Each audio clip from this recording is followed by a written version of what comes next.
J'ai donné tous les processus de définition. D'accord, très bien. Quand on ne sait pas, on va lire sur ce que j'ai dit plutôt que de s'enfoncer dans son mensonge. Arthur, poursuivez. La deuxième chose que je vais dire, Clémenceau a dit, la guerre est trop sérieuse pour la confier qu'aux militaires. Il y a des gens qui pensent que les problèmes de sécurité sont réglés parce que les gens ont été unis. Je crois que c'est faux. D'ailleurs, ça se voit dans les chiffres. Je le dis, la situation, il n'y a pas dans un seul pays où il y a eu le coup d'État, où la situation sécuritaire est mieux qu'aujourd'hui qu'hier. Donc quand on vient soutenir les coups d'État et qu'on dit que c'est par la sécurité, mais les résultats sont les échoues. J'explique, je ne soutiens pas. Ouais, d'accord. Ils échouent dans tout ce qu'ils font. Bon, il estime qu'ils ne soutiennent pas les coups d'État. Oui, mais quand tous les jours tu répètes... Non, s'il vous plaît. Faut être courageux. Arthur, c'est quand même son droit d'avoir son opinion. Oui, il a le droit d'être fou. Oui, bien sûr. Tout à fait, on est bien d'accord là-dessus. Et donc je vais dire ça c'est faux. Terminé. Le dernier point que je vais dire, c'est quand même malhonnête de venir dire aujourd'hui, sur les 4 derniers coups d'État qu'on a suivis, il n'y en a qu'un seul qui a eu lieu d'un pays à 3e mandat. C'est quand même malhonnête de brandir les 3e mandats pour justifier les coups d'État. Parce que je le répète, au Niger, il n'y a pas de 3e mandat. Au Burkina, il n'y a pas eu de 3e mandat. Ça, vous l'avez déjà dit, on non, a mais entendu. puisqu'il est venu justifier encore, on parle de 2014 et justifier avec 2008, c'est malhonnête. Je suis obligé de donner la parole aux autres. Il ne faut pas être malhonnête quand on est sur un plateau télévisé. C'est entendu. Oui, Bateau, moi, je veux que rapidement. Geoffroy n'ait pas une activité de tribu assiégée. Et qu'il ait l'honnêteté d'assumer. Il soutient les coups d'État, il faut qu'il assume. Il dit que non. Voilà, non, mais c'est parce que... Attends, je ne suis pas de dire non, mais tout l'argumentaire, par ailleurs, faux. Guillaume Bateau, non, s'il vous plaît. Guillaume Bateau. Non, moi je veux qu'on ait un débat franc. Non, je suis d'accord avec vous, voilà. mais en même temps, chacun est libre d'avoir son opinion, sans forcément l'indexer comme soutien de coup d'État. Ils sont ce genre d'intellectuels africains aujourd'hui qui soutiennent les coups d'État et qui n'ont pas l'honnêteté de l'assumer. D'abord, quand le ministre des Affaires étrangères du Togo, lui, il parle de mandat, mais son président Faure Gnassingbé, il a son quel mandat? Il faut que les gens soient sérieux. Il a son 15e mandat, Faure Gnassingbé. Quand lui, il a le courage de parler de paternalisme, son président, dont il dit sa nomination, il a son 15e mandat. Non. Ce qui se passe aujourd'hui en Afrique est dramatique. Et moi, je n'aime pas les solutions simplistes. Parce que ce que Geoffroy dit, parler de franc CFA, ça c'est des lieux communs. Est-ce que les défis auxquels nos pays font face, c'est comme ça qu'on va les régler? Il parle de terrorisme. Mais combien d'attentats il y a eu en France? Combien d'attentats terroristes il y a eu en France? Vous avez vu un seul militaire sorti pour renverser soit Chirac ou François Hollande? Parce qu'il y a eu des attentats. Il y a eu des attentats en Belgique. La question de sécurité des terroristes, c'est une question mondiale. Les États-Unis ont connu les attentats du World Trade Center. Quelqu'un a remplacé Bush pour ça? Il faut que les Africains apprennent à être sérieux. Il y a des problèmes, oui.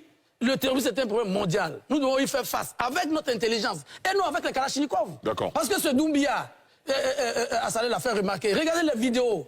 Quand il revient de New York, où il allait raconter, je ne sais pas quoi, pour ne pas être méchant, mais il y a plus de pick-up surmontés de mitraillettes que d'habitants de Conakry. C'est sérieux ça? On vous a entendu. Aujourd'hui, ces gens qui ont pris leur pays en otage, qui prennent le président Bazoum en otage, ces irresponsables à qui on a confié la sécurité d'un chef d'État, qui les prennent en otage, qui prennent des enfants et des femmes en otage. Et c'est cela qu'on veut soutenir.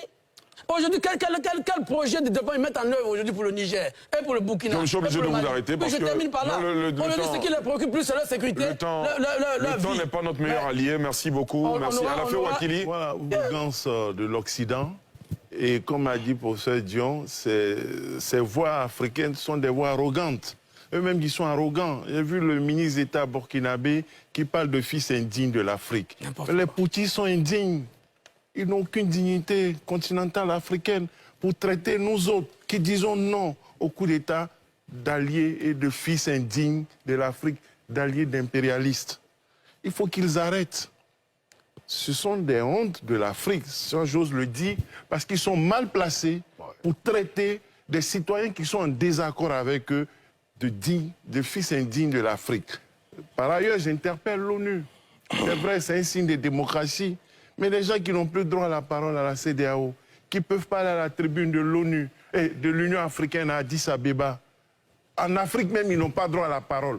Doumbouya ne peut pas aller à Addis Abeba pour parler. Le Burkina ne peut pas aller à Addis Abeba pour parler. Ils s'en vont faire quoi à New York? L'ONU a besoin de pourquoi? Pour aller en île Afrique? Pour nous rendre indignes? Qu'est-ce qu'ils s'en vont chercher là-bas? Ils n'ont même pas droit à la parole en Afrique. Ils ne peuvent pas aller à l'Union africaine. Ces présidents-là, ils sont indésirables, ils sont non grata à Addis Abeba, ils sont suspendus. Mais il faut que l'ONU en tire les conséquences et applique les décisions de l'Union africaine au lieu d'aller leur offrir des tribunes pour honnir le continent. Il faut que ça cesse. Je voudrais profiter pour qu'on aille dans les solutions radicales. On parlera d'impérialisme, le monde libre. Lorsque l'Occident s'est senti menacé, il est allé loin dans les sanctions, même sportives, contre la Russie, au niveau du football et du Comité international olympique. Mais il faut qu'un militaire qui arrive au pouvoir en Afrique, oui, l'Occident est allé à ce stade, ils ont même failli prendre des mesures, je ne sais pas, au niveau de l'ONU, comme n'eût été le veto et la volonté de ne pas orchestrer clairement une guerre mondiale, une guerre nucléaire atomique. Il faut regarder la batterie des sanctions, y compris la capacité d'avoir droit à la parole à l'ONU pour tous ces putschistes et puis prendre un certain nombre de mesures comme celles qui ont été prises contre la Russie en dehors de l'activité politique et économique. C'est même aller dans des domaines que l'on disait réservés, intouchables par rapport à la politique. Il ne faut rien exclure et j'interpelle la communauté internationale là-dessus. Peu importe que les gens parlent d'impérialisme, leur volonté de confisquer la parole africaine, de s'approprier le droit de parler au nom de l'Afrique ne passera pas. Ce sont des imposteurs. Ils ne sont pas des voix crédibles pour parler au nom de l'Afrique. Et nous ne les laisserons pas parler au nom de l'Afrique en disant que nous sommes des fils indignes de l'Afrique. Ce n'est pas juste. Comme a dit le professeur, que le vice prenne la place de la vertu. Ce n'est pas juste. Et, pour terminer, l'excellent professeur Dr Geoffroy peut toujours dire qu'il ne fait qu'expliquer. Nous, on fait des contre-explications.